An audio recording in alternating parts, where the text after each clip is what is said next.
বলবো বন্ধুরা, মাথাটা কত গরম হয়, মাথাটা কত গরম হয়, আর কত ধৈর্য ধরবো। আজ 1 জুলাই, জুলাইয়ের 1 তারিখ, বিকেল 4:30 বাজে। অন্তত 40 বার চেক করেছি ফোনে, লোক অন্নপূর্ণা ভাণ্ডার ঢোকেনি। মানে ভাই আর কত ধৈর্য ধরবো।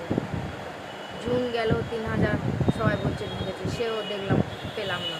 ফের এই জুলাই, এদিকে হোর্ডিং করে বড় বড় খবরের কাগজে, খবরে সব জায়গায় ছাড়ছে 1,20,00,000 মানুষের, মানে মহিলাদের টাকা ছেড়েছে। তা ভাই, এই 1,20,00,000 মধ্যে কি আমি পড়ি না? 1,20,00,000 মধ্যে কি আমি পড়ি না?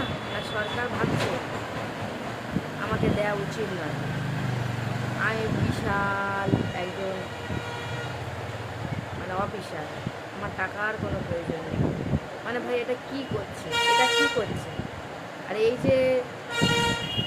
যে খবরটা রটিয়ে যাচ্ছে চারিদিকে, 1,20,00,000 টাকাটা ছেড়েছে, এটা আদেও ছেড়েছে কি? যারা যারা আমার এই ভিডিওটা দেখবে কমেন্ট করবে, এবং সত্যি কমেন্ট করবে, কেউ কি এই টাকাটা আদেও পেয়েছো আজকের এই জুলাইয়ের 1 তারিখে?